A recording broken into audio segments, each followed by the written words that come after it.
Yeah, thank you, Mayur sir, and a very good morning to everyone present here today.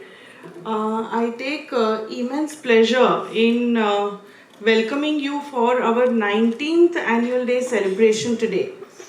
And at the onset, as we get wiser and we enter into our adulthood, we're saying 19 years old, we thought of arranging this particular event for you, which is a seminar talk on resetting life practices for better living.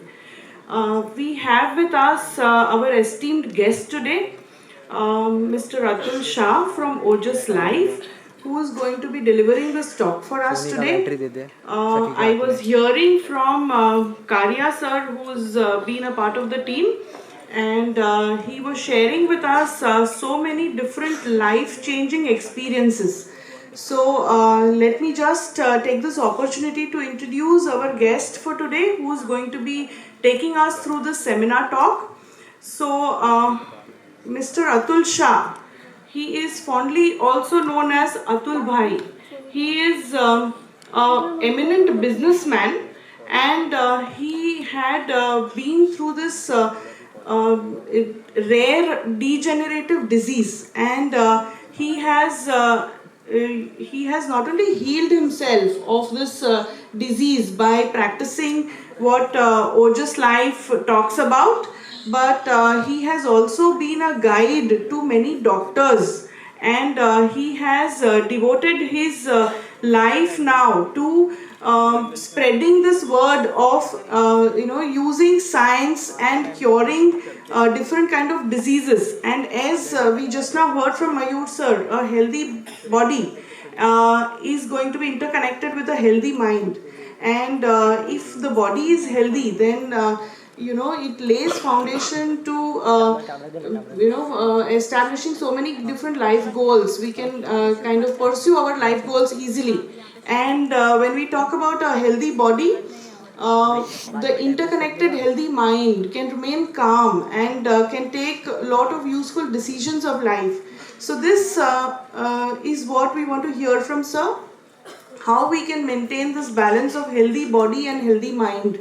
And for that, I would, on behalf of the entire SVKM management, our principal Dr. Anju Kapoor, the IQAC team, the teaching and the non-teaching staff, the students and parents, welcome you here, sir.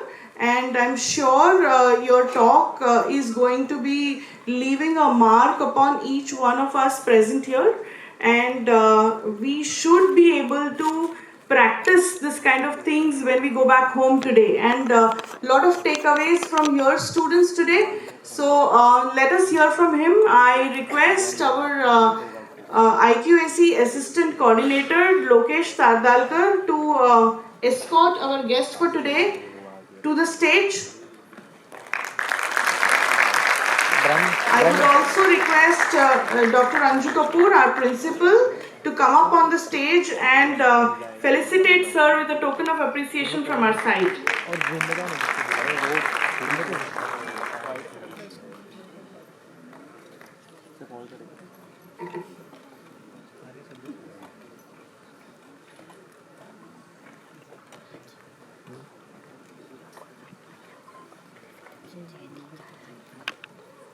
Okay देता हूँ मैं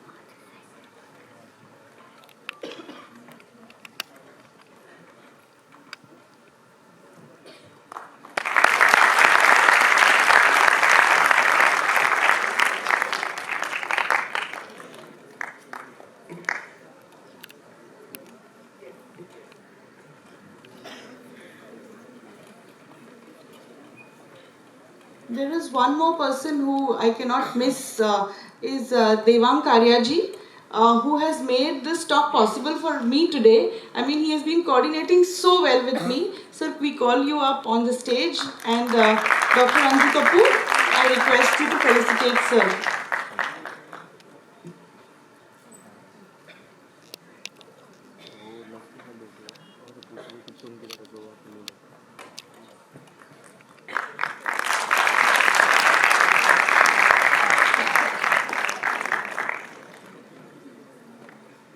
Thank you, ma'am, and thank you, Karya sir.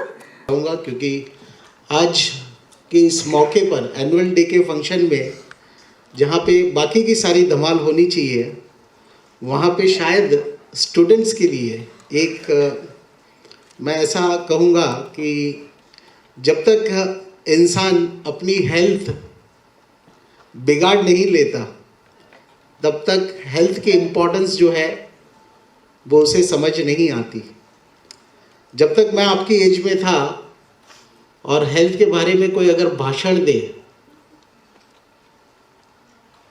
समझ में आ रहा है, तो ऐसा लगता था कि भाई ये आप अपने पास ही रखिए, ये हमारे किसी काम का नहीं है। लेकिन आज मैं आपसे प्रॉमिस करता हूँ कि जो जानकारी मैं आप लोगों से शेयर करने वाला हूँ, पूरी जिंदगी आपको मेरी बातें याद रहेगी। ऐसी कुछ शॉकिंग इन्फॉर्मेशन स्वास्थ्य के बारे में जो आज तक जिंदगी में आपको किसी ने नहीं बताई होगी, तो ऐसी कुछ बातें जो बहुत ही इंटरेस्टिंग होगी वो आप लोगों से आज शेयर करने वाला हूं। और आज का जो सेशन है ये बिल्कुल बोरिंग नहीं होगा और आपकी न सिर्फ आपकी लाइफ में ये ट्रांसफॉर्मेशन लाएगा, बल्कि आपकी फैमिली, आपके माता पिता, इज इट वर्किंग? ओके, चलिए, थैंक यू। मुझे थोड़ा सा कंफर्टेबल घूमने की आदत है, एक जगह पे खड़े रहने की हैबिट नहीं है। 10 साल पहले एक बीमारी ने मुझे व्हील चेयर पे ला दिया था, बिस्तर पे ला दिया था, और उसके बाद जब मेरे पैर चले गए तो मैं लोगों को देखता था फुटबॉल खेलते हुए ऐसे किक मारते हुए, तो मुझे रोना आता था। लोगों को टहलते हुए देखता था तो मुझे लगता था मेरे पैर काम नहीं कर रहे। जब तक पैर काम कर रहे थे तब तक इसकी कोई वैल्यू नहीं थी, लेकिन जब बंद हो गए तो इसकी कीमत समझ में आई। तो अब मैं एक जगह पे खड़े नहीं रह सकता। सो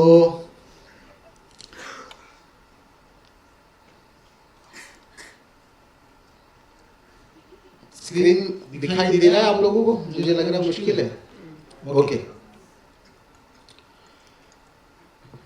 हेल्थ के सब्जेक्ट पे बात करने वाला हूं, तो एक छोटा सा डिस्क्लेमर है। और डिस्क्लेमर ये है कि आप में से बैठे हुए लोगों में कोई भी ऐसे लोग हैं जिनकी कोई मेडिसिन चल रही है, तो आप बिना डॉक्टर से बात किए अपनी मेडिसिन को बंद नहीं कर सकते, और आप अपनी मर्जी से दवाइयों को ले भी नहीं सकते। तो अपने सारे मेडिकल नीड्स के लिए आपको अपने डॉक्टर को संपर्क करना चाहिए। किसी भी प्रकार की इमरजेंसी में ओजस लाइफ कोई काम आने वाला नहीं है आपके।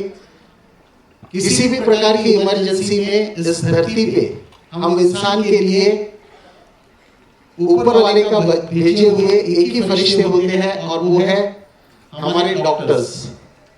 सो in case of any emergency please consult your doctor, right, और विजिट योर डॉक्टर। पिक्चर आप लोगों को दिखाई दे रहा है स्क्रीन पर? यहां पर बेनिफिट्स ऑफ क्लैपिंग, ऐसे कहते हैं कि पूरे बॉडी के सारे पार्ट्स जो है वो हमारे इस हथेली में होते हैं, हाथों में होते हैं। ऐसा भी सुना है मैंने, मुझे एग्जैक्टली कुछ भी नहीं पता है, जो हवा में सुना है वो मैं बता रहा हूँ। 72,000 नाड़ियाँ हमारे हाथों में होती है। और मैंने एक लेक्चर सुना था एक जगह पे, as I am into health, मैं बहुत सारे हेल्थ टॉक के लिए कहीं ना कहीं बुलाया जाता हूँ, और मेरे साथ वहाँ पे कुछ और भी एक्सपर्ट्स होते हैं जो हेल्थ पे बातें करते हैं।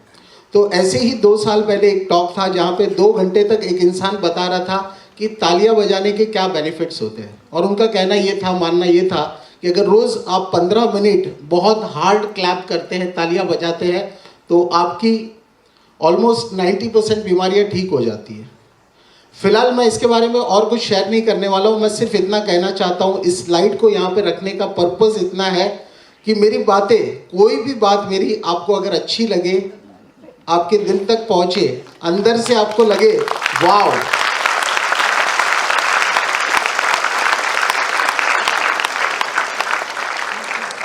अगर ये वाव वाली फीलिंग अंदर आती है तो उसे अंदर ना रखें और आप उस समय थोड़ी सी तालियां बजा सकते हैं, राइट।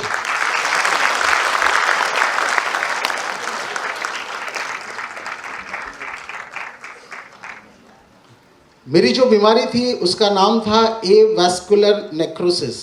स्क्रीन अगर घुमा सकते हैं स्लोली, मुझे दिखाई दे वैसे।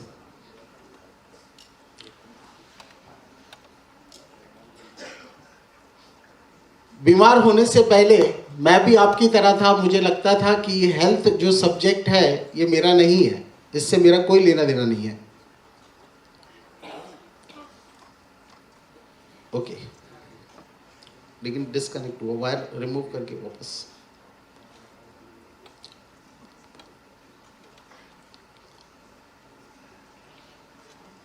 Yes, thank you. बीमार होने से पहले मेरा वेट जो था इट वाज अराउंड 84 किलोज, और अभी मैं आपके सामने खड़ा हूं तो इट इज अराउंड 67 66। मतलब एक बीमारी ने मुझे इतना हेल्दी बना दिया जितना मैं पहले भी नहीं था। और आप सभी यंगस्टर्स जो यहाँ पे बैठे हैं, अगर आपको लगता है कि अगर आप हेल्दी है तो इस सेमिनार के अंत में, मेरे टॉक के अंत में एक छोटे से कुछ पैरामीटर्स बताऊंगा कि आप कितने हेल्दी है। इसका एक छोटा सा टेस्ट हम करेंगे, तो आप उसमें अपने आप को एनालाइज कर सकते हैं और आपकी हेल्थ किस दिशा में जा रही है ये आप पता कर सकते हैं, राइट। हेल्थ जो है बॉडी, माइंड एंड सोल, ये तीनों का कनेक्शन है। अगर आपकी बॉडी हेल्दी है लेकिन आपका माइंड जो है वो सेटल नहीं है, उसमें कोई चिंता है, कोई प्रॉब्लम है, तो भी आपका बॉडी कंफर्टेबल या हेल्दी नहीं रह सकता। फर्ज कीजिए कि कहीं पर आप ड्राइव कर रहे हैं और सडनली आप किसी बड़े एक्सीडेंट से बच जाते हैं, तो एक क्षण में, एक पल में पूरे बॉडी में पसीना आ जाता है। एक्सीडेंट हुआ नहीं है, दुर्घटना हुई नहीं है, सिर्फ आपने नज़ारा देखा कि आपकी जान बच गई, लेकिन एक क्षण में आपका पूरा बॉडी जो है वो स्वेट, पसीना निकालना शुरू कर देता है। कितना भी एसी चल रहा हो आपकी कार में, लेकिन आपको पसीना आ जाएगा, आपकी हार्ट बीट तेज हो जाएगी, आपके हाथ पांव जो है वो ठंडे पड़ जाएंगे और पूरे एकदम एक पल के लिए इंसान पावरलेस हो जाता है। वो डर इतना भी बड़ा हो सकता है कि आपके यूरिनरी ब्लैडर के जो कंट्रोल्स होते हैं वो भी निकल जाएंगे। मतलब डर के मारे, आप लोगों ने सुना होगा कि डर के मारे पटलून गिली हो जाना, सुना आप लोगों ने, राइट। सो एक व्यू, एक नज़ारा जो आंखों ने देखा और आपके ब्रेन को भेजा, आपका ब्रेन आपकी बॉडी को इतना ज़्यादा डिस्टर्ब कर सकता है। और अगर बॉडी में कुछ होता है तो आपका ब्रेन भी जो है वो शांत नहीं हो सकता। सो ये दोनों का संगम है। सो हेल्दी होने के लिए दोनों को हेल्दी होना बहुत ही ज़रूरी है। तो आप स्टूडेंट्स अपनी ज़िंदगी में जो भी पाना चाहते हैं, आप जो भी बनना चाहते हैं, उसके लिए आपका हेल्दी होना बहुत ज़रूरी है। क्योंकि अगर आपका बॉडी सपोर्ट नहीं करेगा तो आप लाइफ में जो भी अचीव करना चाहते हैं वो आप अचीव नहीं कर पाएंगे।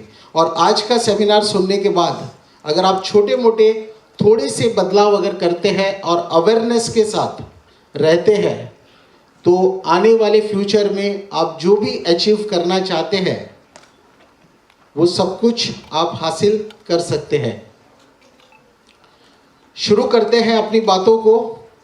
यूनिवर्सल लॉज ऑफ नेचर, तो शुरुआत करते हैं आज कार्यक्रम की कुदरत के कुछ ऐसे कानून से जो शायद आज तक आपको किसी ने बताए ना हो। और मैं कार्यक्रम की शुरुआत में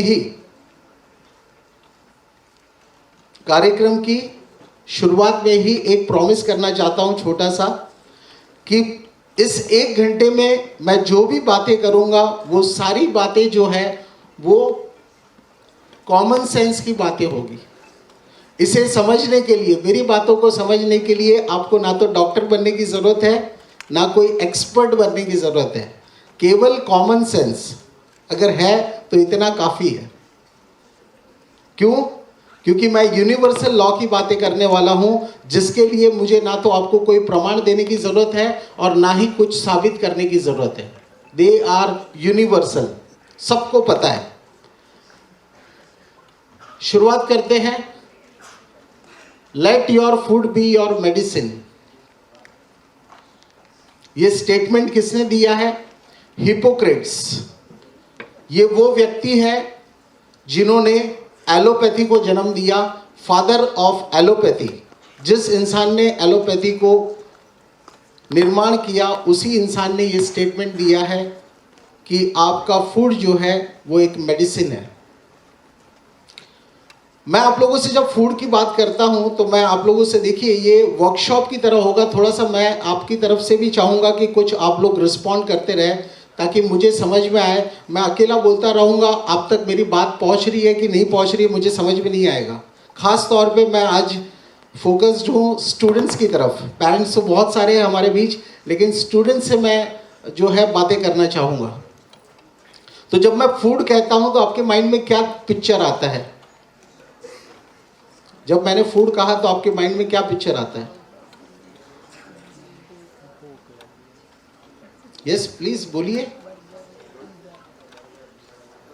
किसी के माइंड में बर्गर आया, पिज्जा, पानी पूरी, मिसल,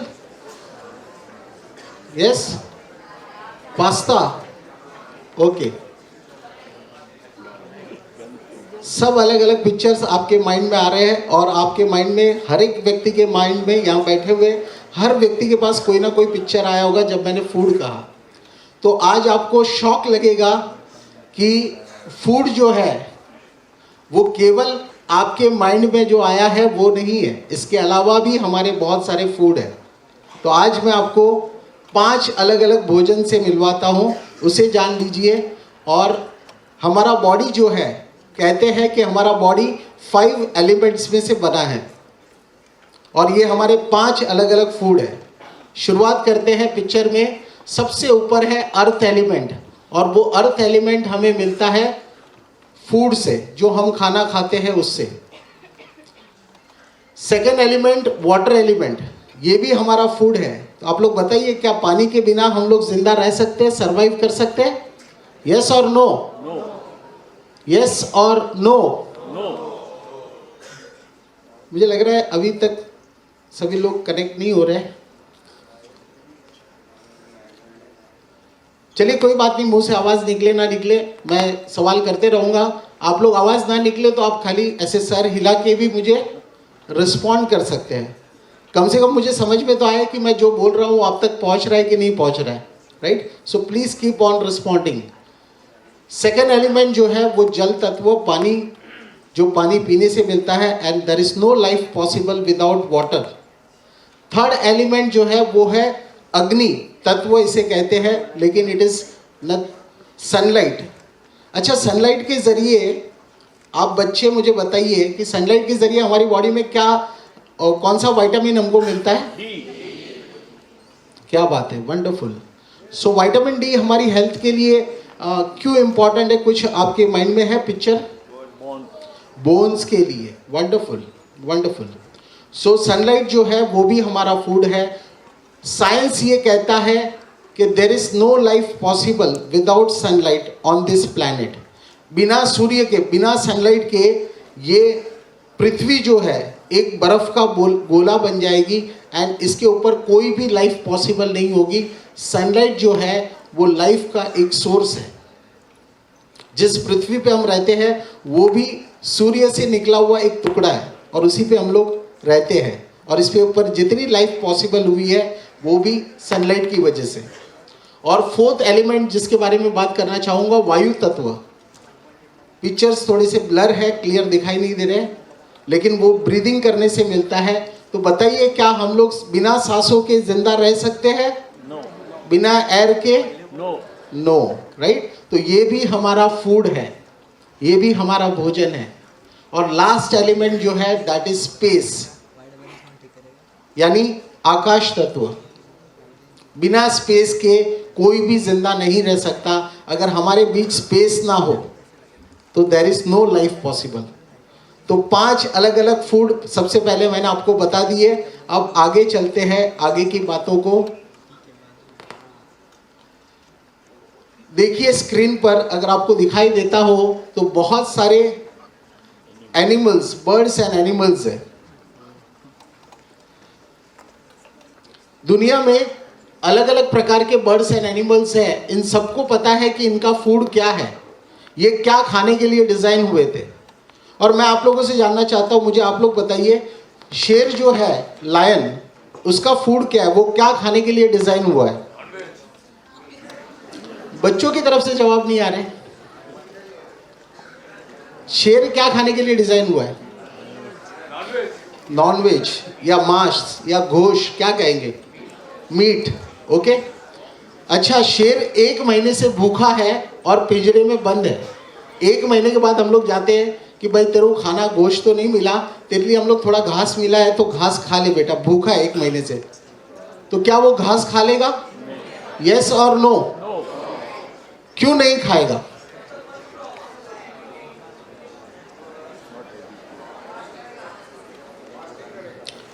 क्योंकि वो, उसे पता है कि वो क्या खाने के लिए डिजाइन हुआ था। आप लोगों ने सबने एक डायलॉग सुना होगा, शेर भूखा मर जाएगा लेकिन घास नहीं खाएगा, है ना? अच्छा, सभी जानवरों को पता है कि वो क्या खाने के लिए डिजाइन हुए थे।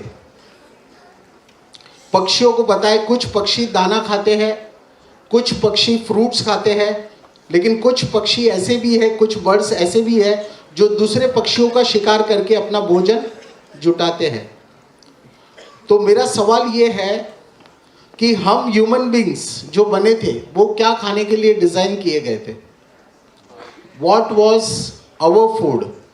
जब नेचर ने हमें बनाया तो क्या खाने के लिए डिजाइन किया गया था?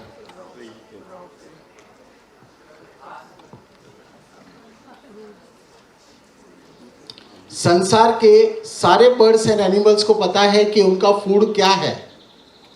आपके अगर बिल्डिंग में आसपास कोई कबूतर आते हो दाना खाने के लिए, तो उनके पास आप फ्रूट्स लेकर जाइए, तो क्या वो फ्रूट्स खा लेगा? यस और नो? नो, क्योंकि उसको भी पता है कि उसका फूड क्या है। मैं आप लोगों से जानना चाहता हूं कि हम इंसान जो बने थे वो क्या खाने के लिए डिजाइन हुए थे?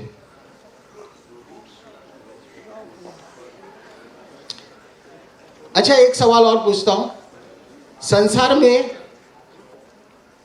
इस दुनिया में सिर्फ इंसान बीमार क्यों है? इंसान के लिए जितने अस्पताल बनते हैं, जितने हॉस्पिटल बनते हैं वो कम पड़ते हैं, जितने डॉक्टर बनते हैं, दवाइयाँ बनती है, वो इंसान को कम पड़ती है। लेकिन क्या आपने कभी किसी बर्ड और एनिमल को बीमार होते हुए देखा है?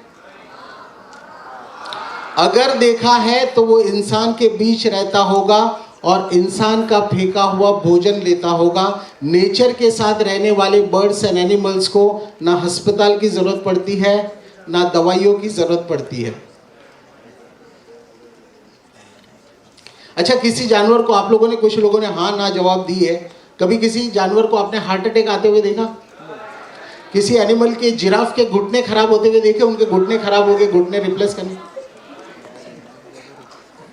अच्छा, किसी भालू को आप लोगों ने चश्मे लगाते हुए देखा? अच्छा, किसी पक्षी को बहुत मोटा हो गया, पेट बाहर निकल गया और अब उड़ नहीं पा रहा है वो, ऐसा देखा आपने? तो सिर्फ इंसान बीमार क्यों है?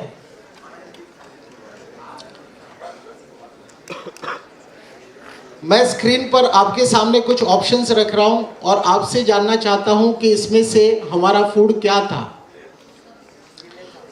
First option, my first option is fruits. चलिए एक छोटा सा, इसके पहले मैं आपके सामने रखता हूं, ये सभी लोग जो बर्ड्स एंड एनिमल्स हैं, आप लोग सब लोग खाना खाते होंगे डेली। आप लोग खाना, आपका खाना कौन बनाता है?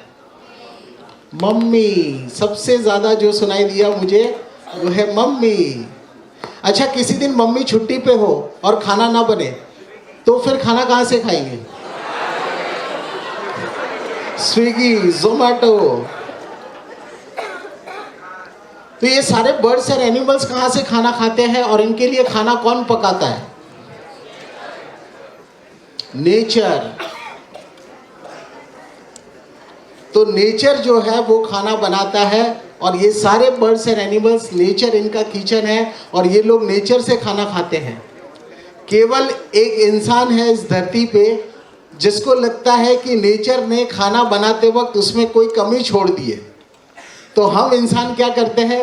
नेचर से खाना तो लेकर आते हैं लेकिन उसको फिर से हमारी रसोई में, हमारे किचन में लेकर जाते हैं और उस खाने को दोबारा फिर से प्रोसेस करते हैं।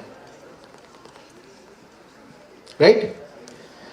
अब इस स्क्रीन पर ऑप्शन है, पहला ऑप्शन है फ्रूट्स। हम लोग एक दिन सारे लोग नेचर के किचन में जाते हैं पिकनिक मनाने, या समझ लीजिए एनुअल डे, एक दिन नेचर के किचन में हो जहां पर कोई भी ह्यूमन किचन ना हो। और नेचर के किचन में ऑप्शंस क्या होंगे आपके सामने, उसे एक बार देख लीजिए। पहला ऑप्शन होगा नेचर के किचन में फ्रूट्स। बहुत सारे पेड़ पे अलग अलग प्रकार के कलरफुल फ्रूट्स लगे होंगे और रेडी टू ईट, पके हुए। सेकेंड ऑप्शन होगा नेचर के किचन में बहुत सारे वेजिटेबल्स, छोटे छोटे पौधे होंगे, उस पर वेजिटेबल्स लगे होंगे। थर्ड ऑप्शन आप स्क्रीन पर अगर देख सकते हैं तो वो है ग्रेन्स के पौधे। नेचर के किचन में थर्ड ऑप्शन आपके पास होगा खाने के लिए ग्रेन्स। फोर्थ ऑप्शन होगा नेचर के किचन में, वो है मिल्क। लेकिन मिल्क जो है वो ग्लास में नहीं होगा, वो माँ के पास होगा। और नेचर के किचन में there are 253 types of mammals जो अपने बच्चों को दूध पिलाते हैं। तो नेचर के किचन में हाथी घोड़ा ये भी हो सकते हैं, गाय भैंस ये भी हो सकते हैं, और कुत्ता बिल्ली ये भी अपने बच्चों को दूध पिलाते हैं, तो वो भी होंगे नेचर के किचन में। और यहां तक कि चूहा, वो भी अपने बच्चों को दूध पिलाते हैं। ये प्रजाति भी जो है मैमल्स की कैटेगरी में आती है और ये भी अपने बछड़ों को दूध पिलाते हैं। तो आप नेचर के किचन में है। पहले 4 ऑप्शंस मैंने दिए हैं वो वेजिटेरियन लोगों के लिए है, और बाकी के जो ऑप्शंस हैं नेचर के किचन में, मछलियां होगी पानी में जिंदा, बाकी के सारे एनिमल्स भी होंगे नेचर के किचन में। अब आप लोग मुझे जवाब देंगे और हर इंसान से मैं जवाब चाहता हूं कि आप नेचर के किचन में हैं और आपको भूख लगती है, तो आप लोग मुझे बताइए कि आपको इनमें से ऐसी कौन सी चीज है जिसको देखकर आपके मुंह में पानी आएगा। सो एक बार इस बात पर जोरदार तालियां बजा सकते हैं हम लोग।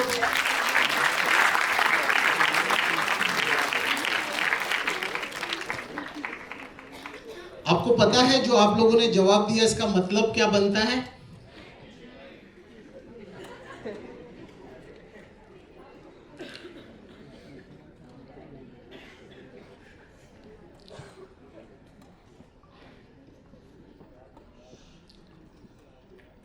हम नेचर के द्वारा जब बनाए गए थे तो हम फ्रूट्स खाने के लिए डिजाइन किए गए थे।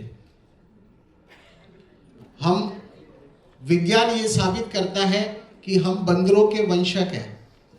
हमारे जो पूर्वज थे वो बंदर थे और बंदरों का मुख्य भोजन फ्रूट्स है। तो नेचर के द्वारा जब बनाए गए थे तो हम फ्रूट्स खाने के लिए डिजाइन किए गए थे। ये बहुत बड़ी बात है कि इंसान जीते जी इस बात को जान ले कि वो क्या खाने के लिए डिजाइन हुआ था।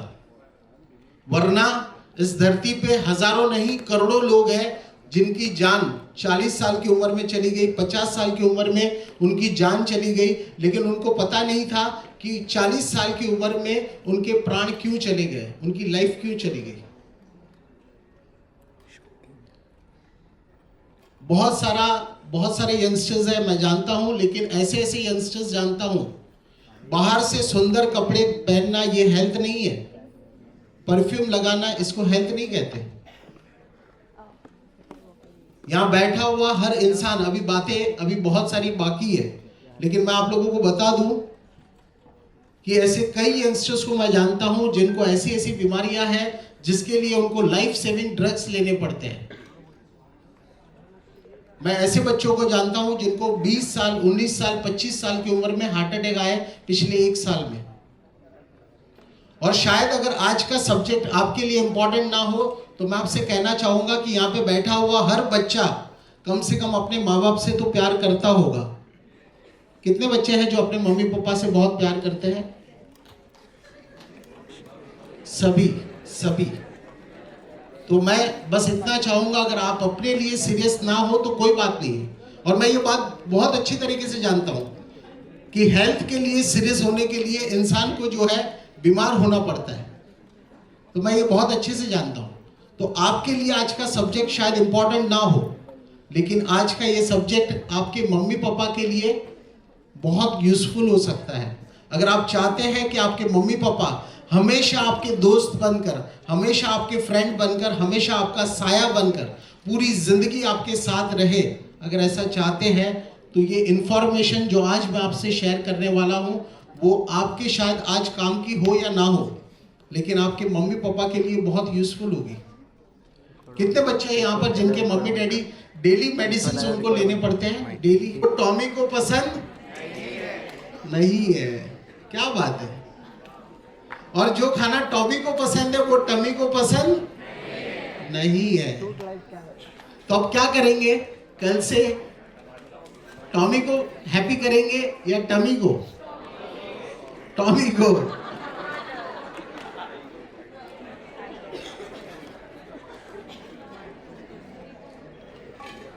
कल से दोनों का बैलेंस बनाएंगे।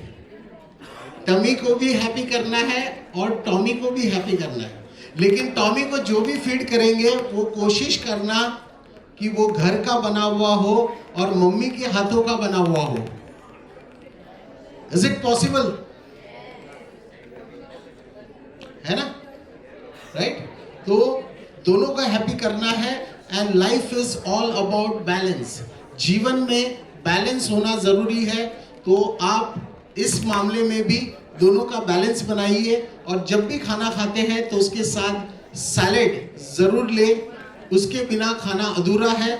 सैलेड में फाइबर्स होते हैं और ये फाइबर जो है पेट में क्लीनिंग के लिए बहुत इंपॉर्टेंट है। अगर मैं इसे अपनी लैंग्वेज में कहूँ तो ये पेट में झाड़ू मारने का काम करते हैं, क्लीनिंग का। तो आप जब भी खाना खाते हैं तो आपके टिफिन बॉक्स में ध्यान रहे साथ में सैलेड भी हो। जो फाइबर्स होते हैं वो बॉल मूवमेंट्स के लिए बहुत ज़्यादा इम्पॉर्टेंट है और हमारे मोशंस के लिए भी बहुत ज़्यादा इम्पॉर्टेंट है। एक और सब्जेक्ट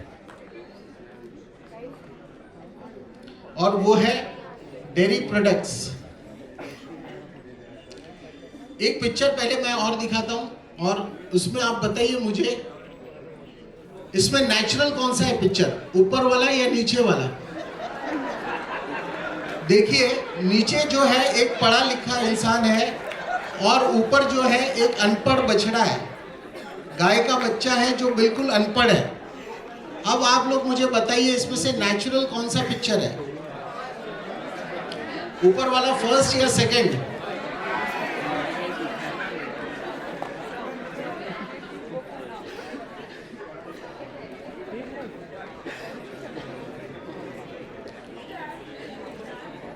तो मिल्क जो है इसके बारे में इंफॉर्मेशन दे दूं कि संसार में सारे पशु प्राणियों को पता है कि दूध केवल अपनी मां का पीना चाहिए। अच्छा, गाय जब दोबारा बच्चे को जन्म देती है तो बड़े वाले जो बच्चे थे पहले के, बड़ा वाला भाई जो था उसका छोटे बच्चे का, वो क्या अपनी मां का दूध दोबारा पीने के लिए आता है क्या? नहीं। तो सारे बर्ड्स एंड एनिमल्स को पता है कि दूध केवल अपनी मां का पीना चाहिए, वो भी कब तक? जब तक आप नहीं जाते दूध पीने के लिए। मैं नेचर का, देखिए याद रखिए, मैं नेचर का लॉ बता रहा हूं। डिसीजन आपका होगा आपको क्या करना है रहेगी। क्वालिटी से ज्यादा इंपॉर्टेंट है क्वांटिटी ऑफ फूड। क्वांटिटी तो जिनके जिनके पेट के मटके बाहर हैं वो भी बिना गुड न्यूज के, उनके लिए ये बात है कि आप समझ जाइए आपकी क्वांटिटी जो है वो गलत है, खाने की क्वांटिटी, राइट? और थर्ड जो है वो है बिना भूख के कभी खाइए नहीं। हमको भूख नहीं है और हम खाते रहते हैं। तो ये बहुत इंपॉर्टेंट है कि जब भूख लगे तब खाना खाएं, बिना भूख के कुछ भी ना खाएं। चलिए एक शेयरिंग लेते हैं छोटा सा आगे बढ़ने से पहले। और पवन कपूर जी का, जो मेरे सेमिनार में आने से पहले बिफोर और आफ्टर, ये इनका बिफोर है और ये आफ्टर तो अभी आपके सामने ही है। यहाँ पर कौन के आगे ये माइक देता हूँ।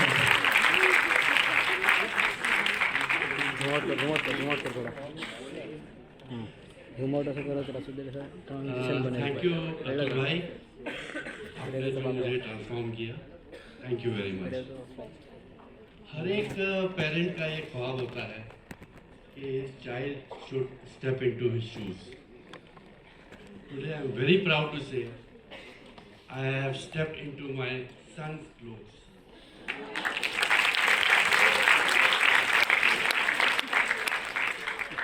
I would not say that I have lost 15 kgs in the last 3 months, but I have gained 15 years.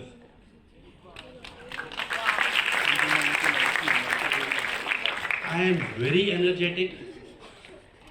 I used to sleep a lot in the afternoons, which has completely stopped by just following the steps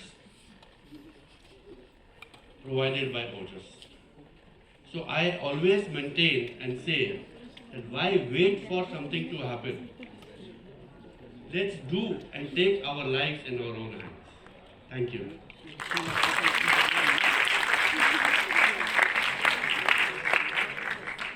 सो हमारा Facebook का page है ओजस life, वो थोड़ा सा active है and वहाँ पे आप बहुत सारे लोगों की ट्रांसफॉर्मेशन की स्टोरीज देख सकते हैं।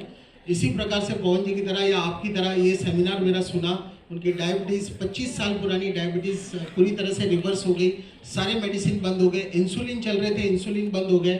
सिर्फ एक सेमिनार में उनका इतनी थॉट प्रोसेस में उनके बदलाव आया, उनकी डाइट चेंज हुई और लोगों के बीपी ठीक हो गए, लोगों के हाइपरटेंशन जो है वो पूरी तरह से मेडिसिन बंद हो गई।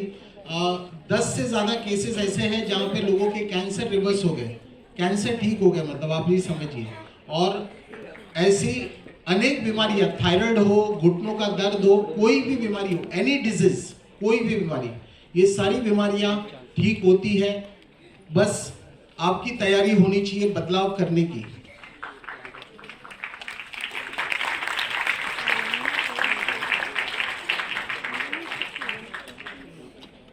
अगर मैं आप लोगों से एक पैटर्न शेयर करूं कि आपका डाइट कैसा होना चाहिए पूरा दिन भर का, तो मैं एक बार आगे बता चुका हूं, लेकिन उसको दोबारा रिपीट करता हूं।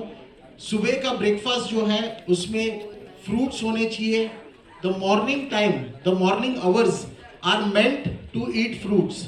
मैं आप लोगों से सरल भाषा में ये कहना चाहूँगा, पूरा दिन भर फ्रूट मत खाइए और पॉसिबल भी नहीं है, लेकिन कम से कम सुबह की बॉर्नी, the start of your day, कम से कम उसको राइट फ्यूल से दिन की शुरुआत करें और सुबह फ्रूट्स खाएं। Morning hours are meant to eat fruits. और सुबह सुबह जितना पानी पीना है भरपूर पानी का सेवन करें। दोपहर में खाना खाने से पहले या खाने के साथ भरपूर सैलेड का सेवन करें।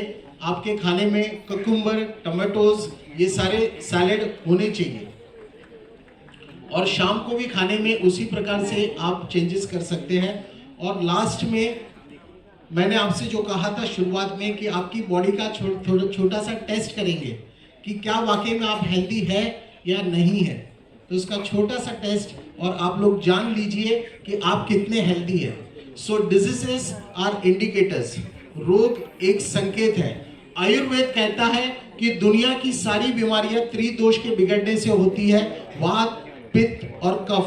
सुना है आप लोगों ने, बच्चों ने भी सुना है, वात, पित्त, कफ। वंडरफुल। चलिए तो थोड़ा सा उसका एलोब्रेशन करता हूं और आप लोग जान लीजिए कि आपकी हेल्थ कहां पर है। सारी बीमारियों की, आयुर्वेद कहता है कि सारी बीमारियों की जो माँ है, the mother of all the diseases is constipation. बताऊंगा, मैं बताऊंगा, तालियां कब बजानी है प्लीज। सो हो सकता है गड़बड़ हो जाए। कॉन्स्टिपेशन किसे कहते हैं इसकी परिभाषा तो आपको पता हो। पहले लोगों से मैं पूछता हूं आपको कॉन्स्टिपेशन की प्रॉब्लम है क्या, तो लोग बोलते हैं कुछ नहीं है। तो सबसे पहले मुझे ये बताइए, द लॉन्गेस्ट फास्टिंग 24 आवर्स में आपका सबसे लंबा फास्टिंग आप कब करते हैं बाय डिफॉल्ट? कब? यस, सोते टाइम। यस, जब आप रात को सोते हैं तब सबसे लंबा फास्टिंग होता है। और जब आप फास्टिंग करते हैं तो आपकी बॉडी में क्लीनिंग का काम होता है। Fasting is cleaning. और जब क्लीनिंग का काम रात को होता है, जब हम सोते हैं, तो सुबह उठते ही हमारी बॉडी से सबसे ज्यादा टॉक्सिन्स बाहर फेंके जाते हैं। तो आप लोग मुझे बताइए, आपकी आंखों में जो म्यूकस आता है वो कब आता है? अक्सर सुबह सुबह। मुंह से दुर्गंध कब आती है? हाँ, सुबह सुबह। और उसी तरीके से यूरिन और सारी क्लीनिंग जो है सुबह सुबह होती है ज्यादातर। तो सुबह उठते ही साथ, आपके पूरे फैमिली की बात कर रहा हूं, सिर्फ अपने आप को एनालाइज मत करना, आप जिनसे भी प्यार करते हैं उन सभी लोगों को आप एनालाइज कर लेना कि आपके पूरे फैमिली में सुबह उठते ही साथ सबका सबसे पहले पेट साफ होना चाहिए। सबसे पहले, अगर आपकी फैमिली में कोई भी इंसान है जो कहता है कि मुझे सुबह पॉटी नहीं आती लेकिन दिन में कभी भी आ जाती है, देन इट इज कॉन्स्टिपेशन। सुबह उठते ही साथ, अगर रात को सफाई का काम हुआ था तो सुबह उठते ही साथ पॉटी आनी चाहिए। और जिन बच्चों को सुबह नहीं आती पॉटी या प्रेशर नहीं बनती, आप 2 ग्लास 3 ग्लास 4 ग्लास गुनगुना पानी पीजिए, लेकिन जब तक पेट साफ ना हो तब तक आगे के कोई भी काम की तरफ आगे मत बढ़िए। जिन लोगों से मैं भारत में मिलता हूं जिनकी उम्र 100 साल हो चुकी है और उनको एक भी बीमारी नहीं है, उन सभी लोगों के अंदर 2-3 कॉमन फैक्टर मैंने देखे हैं। और उन कॉमन फैक्टर में ये एक फैक्टर है कि वो सुबह उठते ही सबसे पहले उनकी पेट की क्लीनिंग करते हैं। तो सुबह उठते ही साथ पेट साफ होना चाहिए। लेकिन मैं ऐसे बच्चों को जानता हूं जिनको एक दिन नहीं 2-2 दिन तक पेट साफ नहीं होता, पॉटी नहीं आती। अगर यहाँ पे एक कुदरत का नियम मैं बता दूं तो आपको शॉक लगेगा। कुदरत का नियम क्या कहता है उसको ध्यान से सुनिए कि पॉटी करने में कम समय लगना चाहिए और यूरिन पास करने में ज्यादा समय लगना चाहिए। अगर आपको पॉटी करने में ज्यादा समय लगता है, यूरिन करने से भी ज्यादा समय अगर आपको पॉटी करने में लगता है, देन इट इज कॉन्स्टिपेशन। क्या आप लोगों ने दुनिया में ऐसा कोई जानवर देखा जिसको पॉटी करने में ज्यादा समय लगता हो? वो तो बेचारे घूमते घूमते टहलते टहलते जरा सा रुकते हैं, थोड़ा झुकते हैं, धमाका करते हैं और चल पड़ते हैं। आपने देखा किसी को waiting period 15 minute 20 minute toilet में जाके आ जा। इंसान इस धरती पे केवल एक ऐसा जीव है जो टॉयलेट में बैठकर आंसू बहाता है। और न सिर्फ आंसू बहाता है, आज यंगस्टर्स में मैंने देखा है मोर देन 30% बच्चे ऐसे हैं जिनको फिशर्स की प्रॉब्लम है, यानी पेट साफ होते समय खून निकलता है। 15 से 20% ऐसे बच्चों से मैं मिलता हूं जिनको 20 साल की उम्र में पाइल्स की प्रॉब्लम हो चुकी है। तो ये पाइल्स, ये फिशर्स कुछ और नहीं है, सारा का सारा कॉन्स्टिपेशन की ही देन है। तो सबसे पहला जो नियम है, पेट साफ होना चाहिए। और पेट साफ नहीं होता तो कॉन्स्टिपेशन किसको कहते हैं, इसको आपने जान लिया। और कॉन्स्टिपेशन वालों के लिए आयुर्वेद में क्या करना चाहिए उसको भी जान लीजिए शॉर्ट में, एकदम छोटे में। जिनको भी कॉन्स्टिपेशन की प्रॉब्लम है उन सभी लोगों के लिए 2 प्रकार के भोजन होते हैं, एक पानी मांगने वाला भोजन और एक पानी देने वाला भोजन। तो आपको ग्रेन के इंटेक को कम करना है, पानी मांगने वाली सब्जियों से बचना चाहिए और पानी देने वाली सब्जियां ज्यादा सेवन करनी चाहिए। मैं ऐसे बच्चों को देखता हूं जो सब्जियों को प्रसाद की तरह या अचार की तरह खाते हैं, पिकल की तरह। रोटी 3-4 खा जाएंगे लेकिन सब्जी थोड़ा सा लेंगे।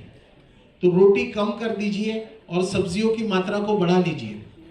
ये बहुत इंपॉर्टेंट है। जिनका भी वात दोष बिगड़ा हुआ है उनको राजमा, छोले, मटर की सब्जियों से तो बिल्कुल दूर रहना चाहिए, ये आयुर्वेद कहता है। ठीक है, आगे बढ़ते हैं वात दोष से। ये सारे सब्जेक्ट को मैं थोड़ा सा स्किप कर रहा हूं। क्योंकि समय की कमी है। जिनको एसिडिटी की प्रॉब्लम, ऐसे यंगस्टर्स कितने हैं हमारे यहाँ पे अभी जिनको एसिडिटी की प्रॉब्लम रहती है? एसिडिटी, ओके, काफी सारे यंगस्टर्स हैं जिन्होंने कन्फेस किया एसिडिटी, ओके। अगर एसिडिटी की प्रॉब्लम रहती है तो आपको सिर्फ इतना करना है, कल से अपना सुबह का ब्रेकफास्ट जो है वो रिप्लेस कर देना है। जो भी आप खाते हैं उसको क्लोज कीजिए और उसकी जगह पे ब्रेकफास्ट में ढेर सारे फ्रूट्स खाना शुरू कर दीजिए और आपका पूरी लाइफ के लिए एसिडिटी खत्म, इट्स गॉन। क्योंकि जो हमारा ब्रेकफास्ट है वो एसिडिक होता है थोड़ा सा, पूरा दिन भर का खाना ही एसिडिक होता है वैसे तो, लेकिन आपको एक मिल को रिप्लेस करना है कंप्लीट एल्कलाइन मिल से। और ये जो फ्रूट्स होते हैं बहुत एल्कलाइन होते हैं जो आपकी एसिडिटी को हमेशा के लिए खत्म कर देंगे। और तीसरा और आखिरी दोष है कफ दोष। कफ यानी म्यूकस। 365 दिन सुबह आप उठते हैं और आपके गले से बलगम थूकते हैं, खरखर करके म्यूकस निकलता है, फ्लेम। यहां मैं जानता हूं बहुत सारे बच्चे होंगे और इसके लिए मैं कन्फेस करने को नहीं बोलूंगा।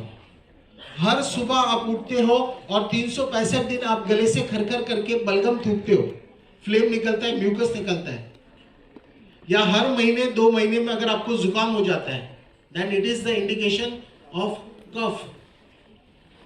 साल में एक बार जुकाम होना नॉर्मल है, लेकिन हर महीने में जुकाम होना नॉर्मल नहीं है।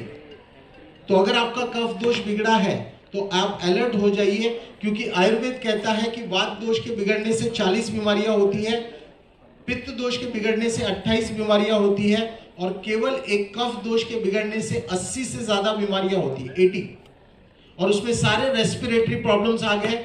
और आजकल मैं देखता हूँ यंगस्टर्स में 15 साल के उम्र से थायराइड आ जाता है, तो ये थायराइड कफ का रोग है। अगर कफ बनेगा तो आने वाले भविष्य में आपको कफ से संबंधित बीमारियों का सामना करना पड़ेगा, राइट। और कफ दोष आयुर्वेद के अनुसार कैसे बिगड़ता है उसको जान लीजिए। आयुर्वेद कहता है चिकनाट वाली चीजें कफ दोष को बिगाड़ती है, और चिकनाट वाली चीजों में इस धरती पे नंबर 1 फूड है, वो है डेयरी प्रोडक्ट्स, नंबर 1। और नंबर 2 पे आता है नॉनवेज, नंबर 3 पे आएगा लीकर, स्मोकिंग, ये सारी चीजें भी आती है जो कफ बनाते हैं। तली हुई चीजें भी आती है सेकंड नंबर पे, लेकिन नंबर 1 है डेयरी प्रोडक्ट्स। और आज के युग में चीज खाने का कल्चर जो है वो हर चीज में पहुंच चुका है। मतलब रोटी में भी चीज पहुंच चुका है, पानी पूरी में भी चीज पहुंच चुका है, यहां तक कि आइसक्रीम में भी। और ये ब्लॉगर्स ने, फूड ब्लॉगर्स ने जो सत्यानाश किया है, सिर्फ वीडियो बनाने के लिए, लाइक्स के लिए उन लोग क्या क्या बना देते हैं, उसके बाद मुझे नहीं लगता कि कोई इंसान उसको खाता होगा, वो सीधा उसको डस्टबिन में डाल देते होंगे। और वो वीडियो देख के हम इंस्पायर हो जाते हैं और हम अपने घर पे वैसा खाना शुरू कर देते हैं। And it is very dangerous, right. So dairy products जो है वो कफ के पीछे सबसे बड़ा कारण है। तो अगर आपको कफ से बचना है तो डेयरी प्रोडक्ट्स को मिनिमाइज करना होगा। देर होने से पहले आप अपनी मदद कर सकते हैं और अपने परिवार की भी मदद कर सकते हैं। जिनसे भी आप प्यार करते हैं, जिनसे भी आप अपनी फैमिली में प्यार करते हैं, उन सभी लोगों की। यंगस्टर्स में मैंने देखा, आपको बुरा ना लगे आप लोगों को, तो मैं थोड़ा सा मार्क करवाना चाहूंगा कि अगर आंखों के नीचे डार्क सर्कल्स है तो यंगस्टर्स क्या कहते हैं, वो 2 दिन से मैं सोई नहीं थी तो ये काला हो गया। लेकिन डार्क सर्कल्स जो है वो आपकी आंतों के अंदर का टॉक्सिमिया दिखाते हैं कि आपकी बॉडी में कितने सालों से विटामिन डी की डेफिशिएंसी है और आपके कोलन में कितना टॉक्सिन का एक्यूमुलेशन है, वो डार्क सर्कल से पता चलता है। तो अगर आप में से किसी भी की भी आंखों के नीचे डार्क सर्कल्स है तो आपकी लंबी हिस्ट्री है विटामिन डी की डेफिशिएंसी की और पेट से संबंधित बहुत सारे इम्बैलेंसेस की। और एक बार जिंदगी में डार्क सर्कल बन गए तो आप लाखों नहीं करोड़ों रुपए लगा दीजिए, लेकिन आपके आंखों के नीचे डार्क सर्कल्स को हटाने वाली दुनिया में कोई भी मेडिसिन नहीं बनी है। सो बी अवेयर, डार्क सर्कल्स आपकी पूरी हेल्थ का इंडिकेटर है और आपकी पूरी हेल्थ 1 सेकंड में मैं स्कैन कर सकता हूँ और मुझे पूरी हेल्थ समझ में आ जाती है कि अंदर कितनी हेल्थ को लेकर कॉम्प्लिकेशंस है। और डार्क सर्कल रातों रात नहीं बनते, 10-20 सालों की पेट की गड़बड़ियां जुड़ी होती है तब जाके डार्क सर्कल्स क्रिएट होते हैं, राइट। So be alert. और जिनसे भी आप प्यार करते हैं उन सभी लोगों को आज के सेमिनार के बारे में बताएं। मेरे YouTube चैनल पे ये पूरा सेमिनार, आज का जो टॉक है वो भी अवेलेबल है और भी बहुत सारे टॉक्स हैं।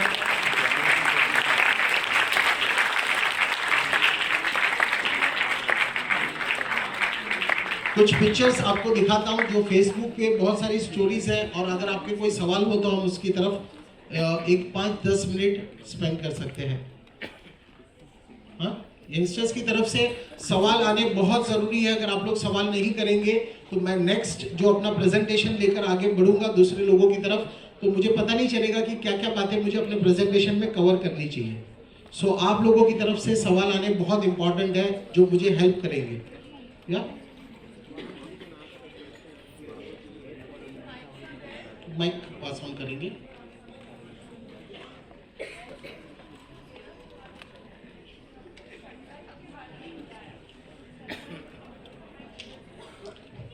सनलाइट को लेकर एक सवाल है और आपके वाइस प्रिंसिपल जी का, और सवाल ये है कि सनलाइट कब लेनी चाहिए। तो अगर आप भारत में रहते हैं, जो इंडिया में रहते हैं उनके लिए मैं टाइम बता देता हूँ क्योंकि हर कंट्री के लिए अलग अलग टाइमिंग होते हैं। यूएस में अगर आप रहते हैं तो सुबह 7-8 बजे सनलाइट लेनी रहती है, उसके बाद आप नहीं ले सकते क्योंकि सन बर्न हो जाएगा। ऑस्ट्रेलिया में भी वैसा ही है। तो इंडिया में अगर आप रहते हैं और अगर आप इंडियन हैं तो पहले ये जान लीजिए कि वी आर इंडियंस और हमारी स्किन में ऊपर वाले ने एक वरदान दिया है। ऊपर वाले ने एक नेचुरल सनस्क्रीन हमारी स्किन में लगाकर भेजा है जिसे मेलानिन कहते हैं। वी इंडियंस आर डिजाइंड, हम भारतीय लोग पूरे दिन भर धूप में रहने के लिए डिजाइन किए गए, राइट। सो सनलाइट से पहले डरना नहीं है और सनस्क्रीन का तो सोचना नहीं है।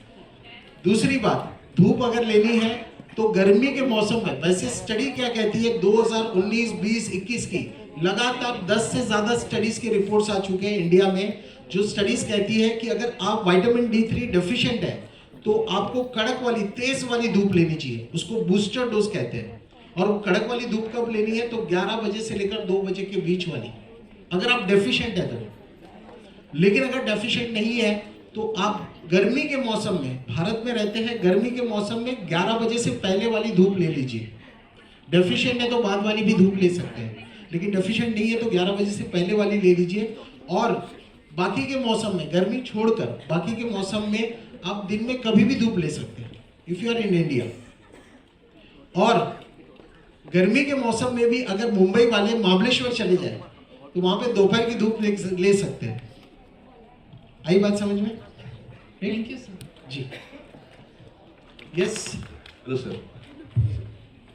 अब खड़े रह के सवाल पूछिए, नहीं तो मैं ऐसे ऐसे ऐसे ढूंढते रहूंगा कौन कहाँ से आवाज आ रही है पता नहीं चलेगा। या थैंक यू सर, आपका टॉक बहुत अच्छा है सर। जी सर, आपको एक क्वेश्चन पूछना था कि यहाँ पे आप जो वेट लॉस के बारे में बात कर रहे हैं सर, मैंने पवन सर का भी एक एग्जांपल देखा जी, and I am quite inspired with that. आपको एक पूछना था सर कि अगर एज अ सजेशन अगर आप देना चाहेंगे सर करके कि भाई किसी को अगर वेट लॉस के लिए अगर एक डाइट फॉलो करना है तो क्या आप कुछ सजेशन दे सकते हैं सर? अलग से किसी के लिए कोई भी इलाज नहीं है। मैं लोगों को बीमारियों का इलाज नहीं करता हूँ। इलाज करने के लिए मेरे पास टीम है, डॉक्टर्स की पूरी फौज है। इंडिया के टॉप डॉक्टर्स, हमारे जो मेडिकल ऑफिसर है वो इंडिया के टॉप जो पॉलिटिशियन फैमिली है, क्रिकेट की फैमिली है जिसमें कपिल देव है, युवराज सिंह है और सारे टॉप पॉलिटिशियंस जो देश को चलाते हैं, उन सबको सर्व करने वाले जो व्यक्ति है वो हमारे मेडिकल जो टीम ऑफिसर है। तो आप अगर मेरी टीम से मिलना चाहते हैं तो आपको मेरे सेंटर पे ही आना होगा और वहाँ पे वेलनेस के बहुत सारे प्रोग्राम होते हैं। लेकिन मैं जो हूँ, I am a naturopath by the way, मैं ये बता दूँ तो मैं लोगों को हेल्दी रहना सिखाता हूँ और हेल्दी रहने के लिए क्या करना है वो मैंने सारी बातें बता दी। तो आप बस इसको फॉलो करना शुरू कर देंगे तो आप हेल्दी बन जाएंगे। And obesity is one of the part, right. So इसमें एक मज़ेदार मैंने पिक्चर दिखाया था और वो पिक्चर मैं आपको इस सवाल पे दिखाना चाहूँगा। तो वो पिक्चर आप बस देख लीजिए, आपको अच्छा लगेगा।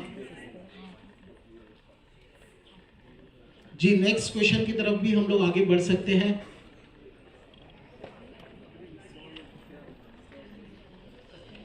ओबेसिटी के पीछे अगर कोई इंसान मोटा है तो उसके पीछे सबसे बड़ा कारण होता है, सबसे पहला कारण होता है डेयरी प्रोडक्ट, दूसरा होता है नॉनवेज और तीसरा कारण होता है ओवर ईटिंग।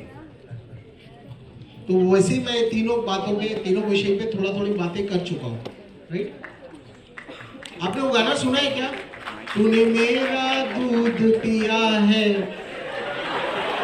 तू बिल्कुल, सुना है?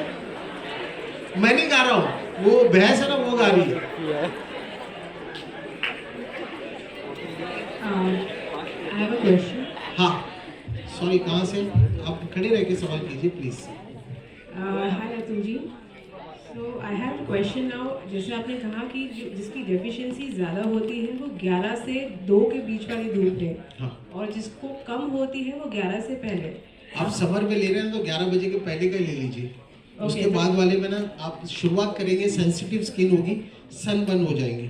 जी। 11 बजे से पहले कंप्लीट कर लीजिए। और बॉडी पे आपको हीट प्रोड्यूस होनी चाहिए। जब धूप लेते हैं तो कैसे पता चलेगा कि आपका टाइम अप हो चुका है?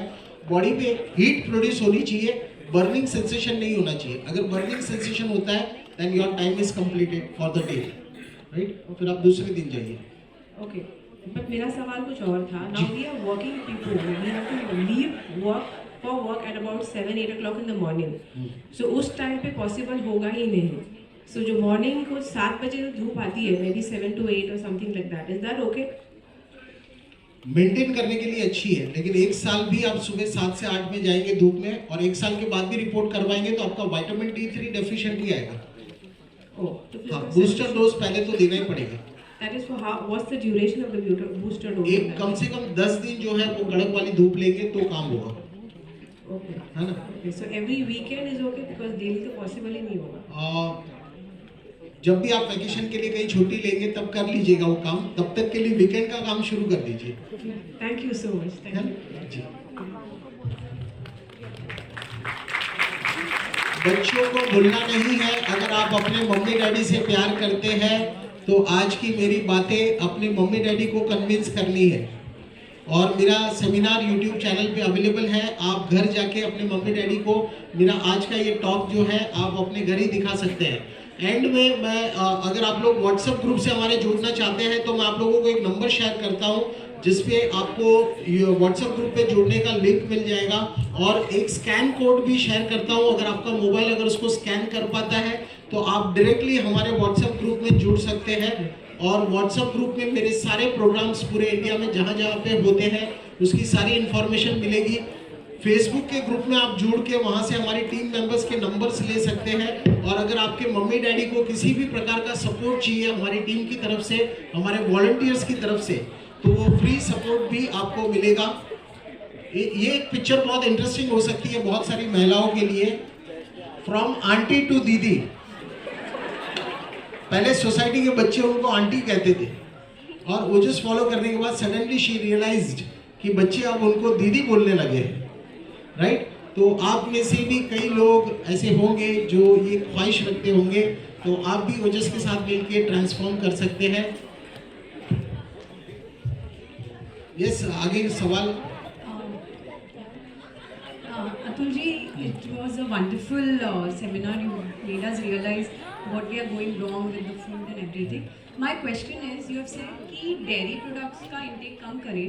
Like अगर curd खाना है, which is the ideal time? Is it afternoon or what would be the ideal time? Curd खाना है, दही, छाछ, दूध, कुछ भी खाना हो आप खाइए। वैसे आयुर्वेद कहता है सुबह से दोपहर तक में ही खाना चाहिए, शाम को नहीं लेना चाहिए। ठीक है। लेकिन नियम ये एक और शर्त है जो कोई नहीं बताता दुनिया में, कि अगर आपको दूध और दूध के बने हुए उत्पादन खाने हो तो पचने चाहिए। अगर नहीं पचेंगे तो कफ बनेगा, और कफ बनेगा तो फ्यूचर में कफ से संबंधित बीमारियों का सामना करना पड़ेगा। तो अगर आप डाइजेस्ट कर पाते हैं तो खाइए, लेकिन नहीं कर पाते तो मिनिमाइज कीजिए, राइट। मैं बच्चों की तरफ सवाल देख रहा था, बच्चों के मन में कोई सवाल हो, अगर मेरी बातें आपको कोई भी लॉजिकल ना लगी हो, अगर मेरी किसी भी बात पे आप विरोध करना चाहें तो भी यू आर मोस्ट वेलकम, और उसमें भी हम चर्चा कर सकते हैं, खुली चर्चा। हाँ, ये वहां पर माइक है। Yes please sir, weight loss करने के लिए कितनी बार पॉटी करनी चाहिए? Wonderful question, thank you so much.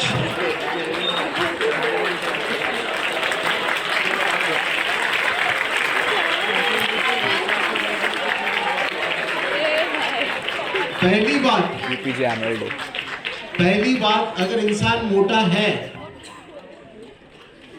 तो जितना खाया उसने उतना निकाला नहीं है, इसीलिए मोटा हो गया। ये बात समझ में आई? जितना खाया उतना निकाला नहीं, इसलिए मोटा हो गया। दूसरी बात, कितनी बार पॉटी करनी चाहिए? दोनों सवाल आपके अलग अलग हो रहे हैं। तो कितनी बार पॉटी करनी चाहिए? तो जब इंसान जन्म लेता है तो दिन में 4-5 बार पॉटी करता है। जितनी बार माँ का दूध पीता है, पेट भरता है, उतनी बार पॉटी करता है। तो आयुर्वेद में कहावत है, जे बार, जितनी बार खाओ उतनी बार जाओ। लेकिन इंसान का खान पान धीरे धीरे इतना बिगड़ जाता है कि वो दिन में जितनी बार खाता है उतनी बार तो नहीं जाता है, लेकिन शायद दिन में एक बार भी नहीं जा पाता है।